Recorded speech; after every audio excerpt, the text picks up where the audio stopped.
Там, где одни часы на Старой Кирхе отсчитывают земную жизнь, а другие, обращенные к кладбищу, отражают вечность на небесах, сегодня можно попасть в европейское поселение под Волгоградом, Старую Сарепту, названную по имени библейского города в пустыне. И даже говорят, что сегодня в этом месте живут призраки. А недалеко от него можно остановиться в отеле, где у бассейна проводят вечеринки, как в фильме «Великий Гэтсби». Где именно находятся эти места и как в них попасть? Смотри это видео до конца, и я тебе обо всем расскажу. Ты на канале «Выходные без границ», и с тобой Даша Ивановская. Императрица Екатерина приняла в Царицыне посланников Братского Союза из Гернгута и расселила их на пустующем юге страны с целью перенять их сельскохозяйственные и промышленные технологии, а также распространить христианство среди племен кочевников. Здесь проживало тысячи людей – немцы, поляки, англичане и французы. Сарепта была оазисом. Среди степей и редких крестьянских изб вдруг вырастал европейский город, утопающий в виноградниках и садах. Музей занимает 7 гектар, на которых расположено 26 зданий. Указом президента Российской Федерации музей-заповедник Старая Сарепта внесен в перечень объектов культурного наследия федерального значения. Сегодня музей изучает, сохраняет и популяризирует материальное и духовное наследие народов Поволжья и России. За 200 лет было построено 50 колоний по всему миру, и все по одному типажу, поэтому своя Сарепта стоит в снегах Гренландии и между пальм Коста-Рики, и в песках Африки, и у нас, под Волгоградом. В этой общине фанатично относились к религии, но еще сарептяне были передовыми аптекарями, занимались пивоварением и впервые в Российской империи стали производить горчицу, которую до этого возили только из Англии и Франции. Все жители колонии были образованными. Здесь открылись первые на юге страны школа, детский сад и публичная библиотека. Кстати, она работает до сих пор. Сарептяне стояли и у истоков отечественной фотографии, завезенные из Англии, а лечиться в Сарепту приезжали из столицы. Еще здесь готовили пряники, которые не черствели год, мед нардек и кофе из арбуза и его семечек. Свадьбы здесь справляли после 35 лет, а 7-летних малышей из семей забирали и воспитывали всей общиной в мужском и женском домах. Интересно, что, выходя замуж за земного мужа, символично женщины общины в Сарепте выходили замуж за Иисуса Христа. Поэтому после смерти считалось, что женщина воссоединяется с Иисусом Христом. Поэтому похороны походили как-то на тихий праздник. И не было какой-то трагедии. Кстати говоря, женщины выходили замуж вот в таких венках, и один из них сохранился прямо здесь, в музее, и даже известно имя девушки, которая выходила замуж в этом венке.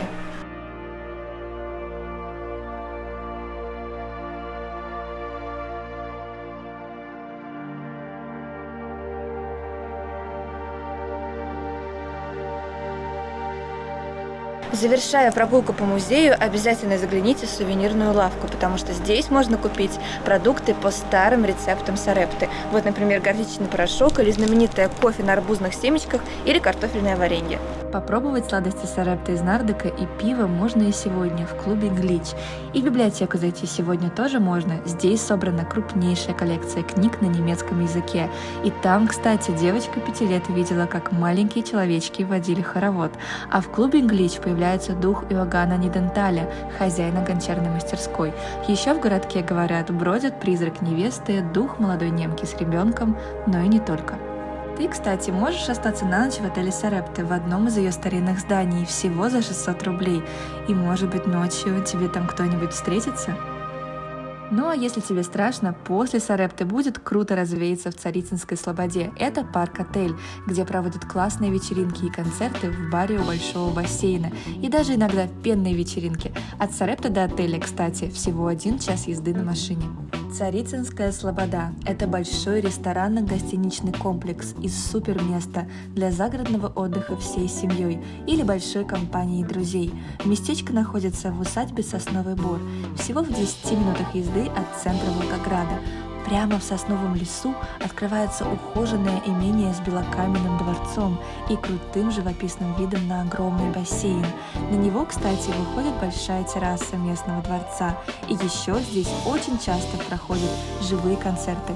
Неплохое, думается, место, чтобы погулять на свадьбе мальчишники или девишники. Кстати, еще в Царицынской Слободе есть банный комплекс, и помимо общего бассейна, личные лагуны у домиков.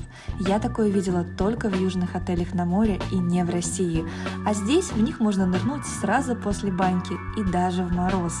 Жить здесь можно в комфортных срубах или уютных номерах в гостинице. У лагун, как и у бассейна, везде стоят стильные приятные лежаки, а музыка, которая звучит у главного бассейна, почти не слышно. Ну и, как по мне, особенно прикольно, что здесь есть аквабар вокруг бассейна для взрослых, там же детская анимация. В общем, имейте в виду, зимой искупаться в бассейнах тоже можно, они подогреваются и в холодное время года. Ну чем не швейцарские термы?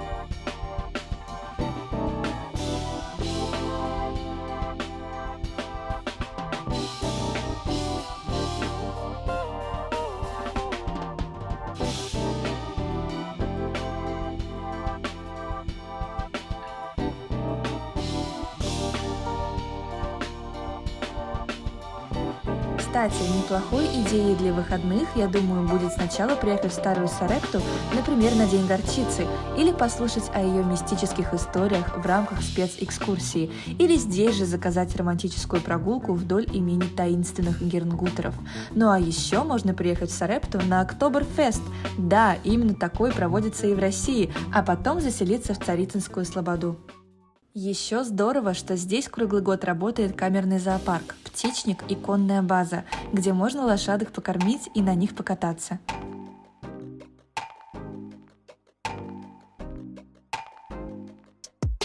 А накормят здесь в баре у бассейна и в ресторане русской кухни «Иван Грозный», где вы реально окажетесь в атмосфере царской Руси. В этом же корпусе расположился и спа-центр.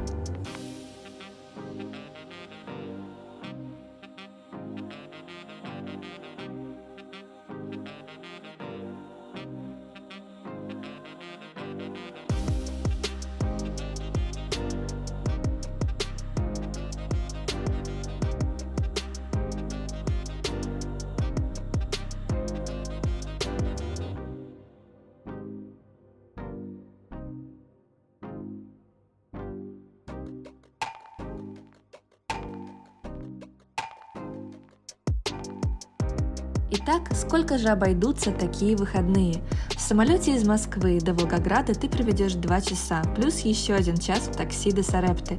Любители поездов проведут в пути 21 час, плюс еще почти час в такси до музея, а на машине дорога займет 19 часов. Билеты на самолет обойдутся в 5000 рублей в обе стороны пути, плюс 1600 туда и обратно выйдет такси. Билеты на поезд будут стоить столько же, как и на самолет, а такси от вокзала в обе стороны обойдется в 800 рублей.